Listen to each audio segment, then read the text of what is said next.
Lil Mosey was finally found not guilty in a case that has been haunting him for the past 2 years. This now leaves him at a point where he has to scramble and pick up the pieces of a career that was put on ice during that time.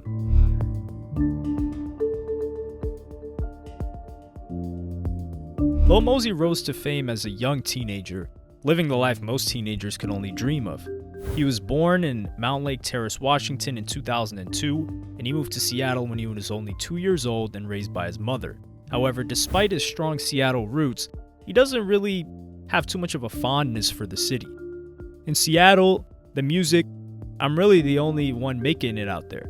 But other than that, there's nothing going on in Seattle. He would later retract that statement and say it was taken out of context. He started rapping at a young age, but his older brother gave him an inspiration to start making his own music. His brother stole his iPod for a few days, and when Mosey got it back, his brother added Meek Mill's Dreams and Nightmares to it, which inspired Mosey to start making his own music. When I got into music, I just started watching how people were really living. I started falling in love with that high life, what the lifestyle could be like. It's legal, so I was like, this is a good way for me to live my dreams. So I said, if they could do it, I could do it too.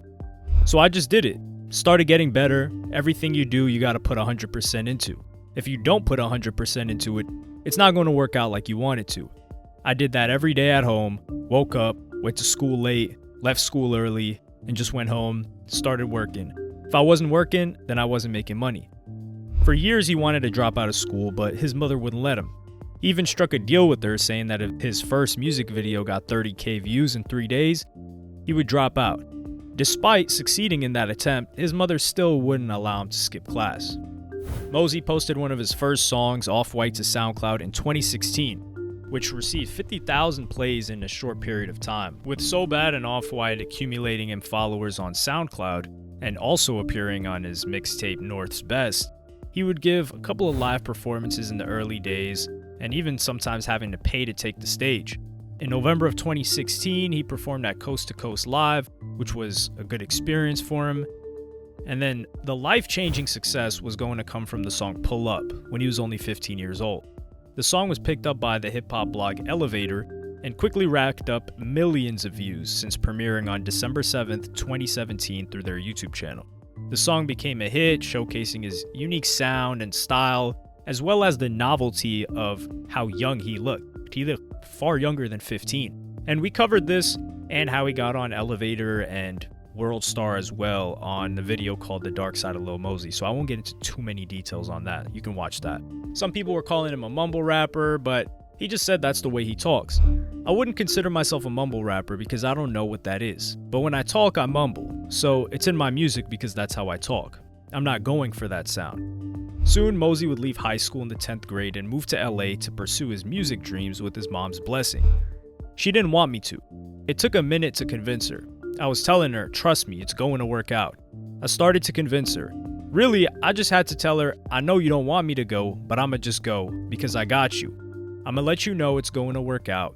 I know it's going to work out. And then she let me go, and I just left. Pull Up was included in his full-length album North's Best in 2018, which made its debut in the top 30 of the Billboard 200, so not too great after his first come up, but this was his first actual project being put out. But then, he was going to put out the music video and song for his second hit, Noticed, which would peak at number 80 on Billboard's Hot 100. In 2019, he released a single, G-Walk, with Chris Brown from his upcoming second album, or official first album, Certified Hitmaker. As a follow-up, he released Stuck in a Dream, featuring Gunna, which that song overtook Noticed, peaking at number 62, now his highest charting song ever. In 2020, though, after being leaked on Spotify throughout 2019 and accumulating tens of millions of streams on several different leaks, Mosey finally released his single Blueberry Faygo. The song was a hit before it even came out, and instantly when it dropped, it took off, gaining traction and becoming popular, eventually tying with Stuck in a Dream at number 62, but later it would become the song with the highest peak ever for Lil Mosey, peaking at number 8 in the top 10 of the Hot 100, as well as peaking in different international charts and becoming a widespread TikTok hit turned into legitimate hit. In 2020, he also put out a few joint projects, Top Gone with Lune and Back at It with Lil Baby. the latter song former President Barack Obama put on his 2020 summer playlist. Yeah, I'm just a little ass kid and a grown ass president know about me. That's crazy. 2020 was a relatively busy year for Mosey despite the pandemic. He was one of the few rappers who was doing well since his music had blown up while it was going on. Otherwise, it might have been lights out if he was unable to do any shows, because his career was a little bit dead, to say the least. Unfortunately, though, it was a double-edged sword because he wasn't able to capitalize on it in the same way if things weren't locked down. He was working on a new mixtape called Universal. That mixtape was supposed to serve as a bridge between Certified Hitmaker and his third project, The Land of Make-Believe.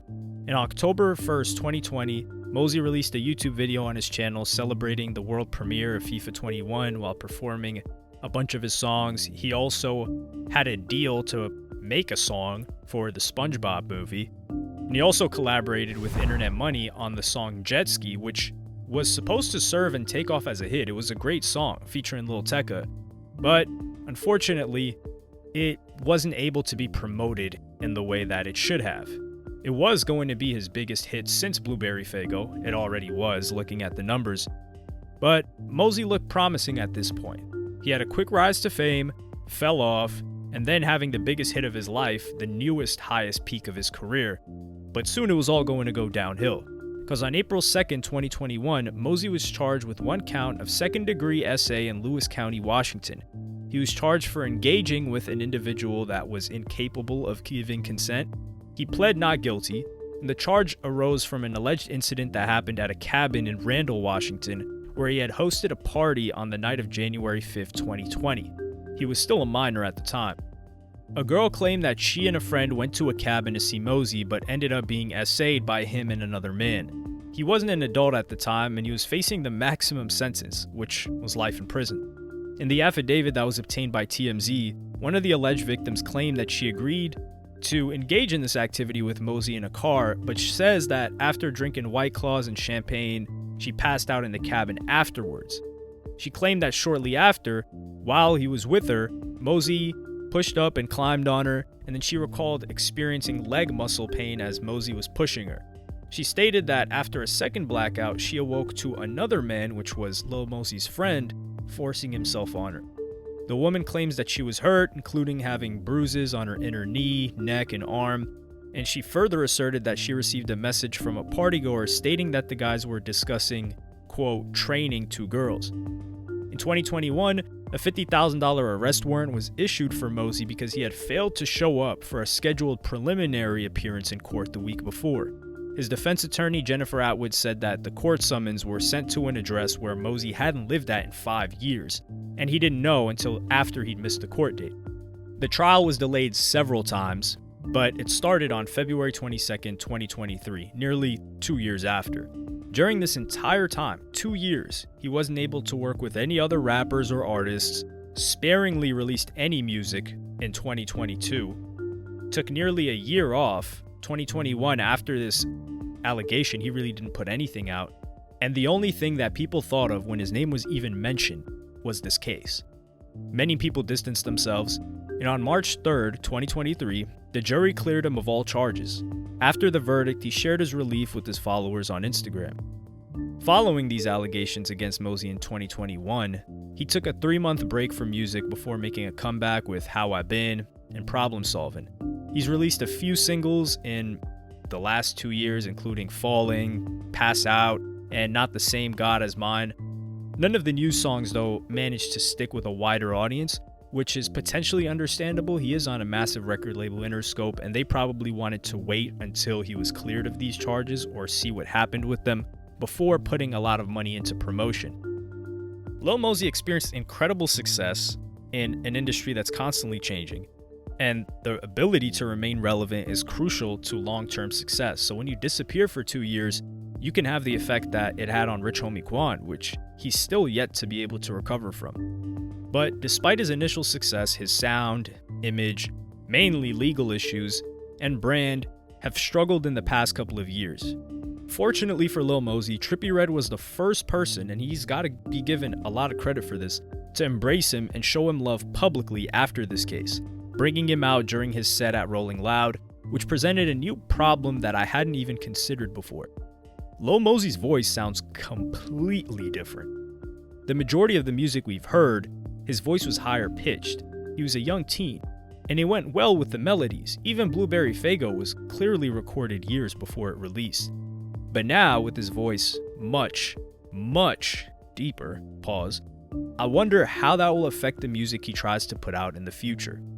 But if there's one thing that we all owe him, it's a genuine listen and opportunity to win us over again with the new music or project he's working on now.